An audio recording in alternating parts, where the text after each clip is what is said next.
अस्सलाम वालेकुम मेरे दोस्तों, इस वीडियो को देखने के बाद कई सूदखोर मुझे अनफॉलो कर जाएंगे। उसकी वजह यह है कि मैं आपको एक ऐसे एक्ट के बारे में बता रहा हूं कि अगर कोई बंदा सूदखोर है, वो सूद पर रकम देता है, वो प्राइवेट पर्सन है, तो उसके ऊपर ऐसी ऐसे एफआईआर कटेगी ना, उसके ऊपर बैंड बज जाएगी उसकी। और मेरी इस वीडियो को देखने के बाद कई लोगों के साथ भला होगा जो सूद में डूबे पड़े, असल रकम भी दे चुके हैं, सूद पर कई माल दे चुके हैं, लेकिन फिर सूद खत्म नहीं होता। मैं एक्ट की बात कर रहा हूं, Punjab prohibition of interest on private loans act 2022 which was published on 23 August 2022 and was extended commenced with its title. मेरे दोस्तों, 4 डेफिनेशन बता दूंगा। एक चीज याद रखिएगा, मेरी वीडियो का ताल्लुक बैंक्स के साथ नहीं है, प्रोविंशियल या फेडरल इंस्टीट्यूशंस के साथ नहीं है। मेरी वीडियो का ताल्लुक और इस पूरे एक्ट का ताल्लुक प्राइवेट पर्संस के साथ है, जो गली मोहल्लों में पैसे देते हैं या जो किस्तों पे चीजें देते हैं सूद के तौर पर, राइट।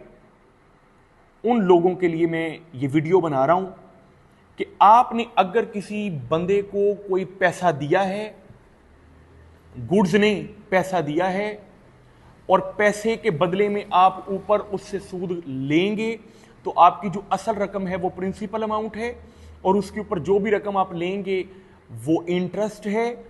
पैसा देने वाला मनी लेंडर है, पैसा लेने वाला डेटर है। 4 डेफिनेशन याद रखनी है। सेक्शन 3 ने वाजिया कर दिया कि जो कोई भी पैसा सूद पर देगा, साबित हो जाता है ना, तो 10 साल कैद है और 10 लाख जुर्माना है।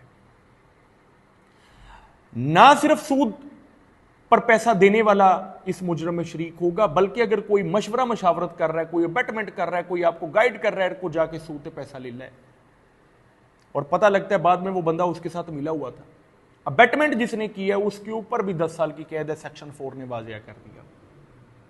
अब मान लीजिए आपने सूद पर पैसा ले लिया, फर्ज करें, और वो बंदा अब आपको आके तंग करता है, आपके घर वालों को तंग करता है, तो सेक्शन 5 अट्रैक्ट हो जाती है।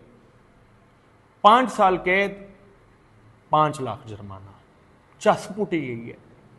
दोस्तों का सवाल यह है कि पर्चा कटवाने का तरीकेकार क्या है। यह एक ऐसा एक्ट है जिसमें पर्चा कटवाने का तरीकेकार बड़ा यूनिक है। आम एक्ट्स को अगर हम देखें तो आप पुलिस के पास जाते हैं, एफआईए के पास जाते हैं, आप अपनी कंप्लेन फाइल करते हैं, इंक्वायरी होती है, इन्वेस्टिगेशन होती है, वेरिफिकेशन होती है, उसके बाद पर्चा कटता है। पुलिस डिपार्टमेंट के अंदर इंक्वायरी इन्वेस्टिगेशन का रूल नहीं है। आपने मौके को देखना है, वारदात हुई है कि नहीं, आपने पर्चा काट देना। इस मामले के अंदर आप कंप्लेन फाइल करेंगे जस्टिस ऑफ पीस को, यानी एडिशनल डिस्ट्रिक्ट एंड सेशन जज को। एडिशनल डिस्ट्रिक्ट एंड सेशन जज ऑर्डर देगा पुलिस को, और पुलिस बाउंड है 3 दिन के अंदर अंदर पर्चा काटने की। मजे वाली बात यह है कि अगर आपने ऑलरेडी किसी बंदे को सूद पर, किसी जो रकम आपने वसूल की थी उस पर सूद दे दिया, उसका क्या है, और अगर आपने मजीद सूद देना है तो उसका क्या है। तो मान लीजिए आपने कभी भी कोई भी कॉन्ट्रैक्ट किया, उसके बदले में आप सूद पर रकम दे रहे हैं, तो अब आपने नहीं देनी, सिर्फ प्रिंसिपल अमाउंट अदा करनी। और अगर आप सूद दे चुके हैं तो यह एक रिट्रोस्पेक्टिव है।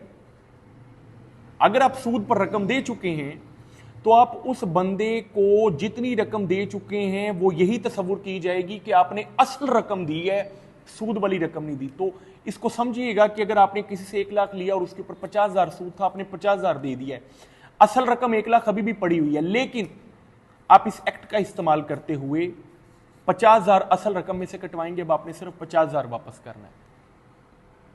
एक चीज बड़ी अहम है कि मान लीजिए कि जिसने सूद पर रकम दी है वो कहता है मैं तेरे को पैसे नहीं लेने जिन्ना तक तू मेरे पूरे पैसे नहीं देगा। उसके लिए क्या है, सेक्शन 13, आप सिविल जज साहब के पास जाएं, उनके पास अपना एक केस फाइल करें और उस केस के अंदर डिक्लेयर करवाएं कि आपने जो पर्टिकुलर रकम ली थी वो सूद पर ली थी। आप उसके ऊपर क्रिमिनल प्रोसीडिंग्स भी करें, और जो बाकी रकम है वो आप सिविल कोर्ट में अदा कर दें। अब जिसने आपको सूद पर रकम दी है वो आपको तंग नहीं कर सकता, अगर तंग करेगा उसके ऊपर सेक्शन 5 अट्रैक्ट हो जाएगी।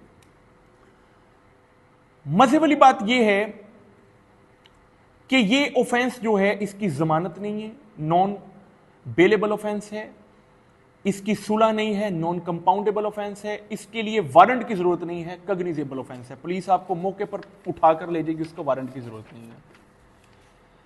कई लोग डरते ये हैं कि अगर हम किसी बंदे के ऊपर कार्रवाई करेंगे उसको नुकसान होगा तो बदले में वो भी हमारे ऊपर प्रोसिक्यूशन करेगा। तो इस एक्ट के अंदर सेक्शन 15 ने वाजिया कर दिया कि आपकी वजह से अगर सूदखोर को नुकसान होता है ना तो वो आपके ऊपर प्रोसिक्यूशन नहीं कर सकता, अगर आप गुड फेथ के अंदर काम कर रहे थे।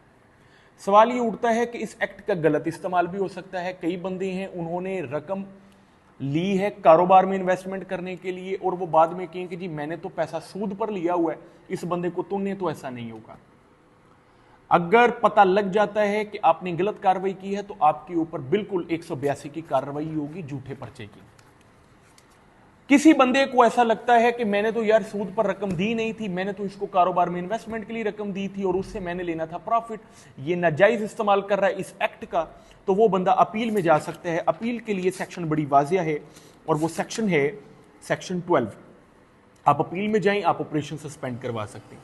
मेरे दोस्तों, इस एक्ट के जरिए मैंने आपको बड़ी चीजें वाजिया कर दी और इस एक्ट के जरिए मैंने आपको बता दिया कि सूदखोरों का क्या अंजाम हो सकता है और मैंने ये भी बता दिया कि आप किस तरह कानूनी कार्रवाई कर सकते हैं। और मैंने ये भी बता दिया कि अगर आपके ऊपर कानूनी कार्रवाई गलत हो रही है तो आप अपील में भी जा सकते हैं। उम्मीद करता हूं ये वीडियो आप सब दोस्तों के लिए बड़ी फायदेमंद हुई होगी और मैं गुजारिश करूंगा, मैं लोगों से गुजारिश नहीं करता मेरी वीडियो शेयर करें, ये वीडियो शेयर करें सिर्फ उन लोगों के साथ जो लोग सूद में डूबे पड़े। अल्लाह हाफिज।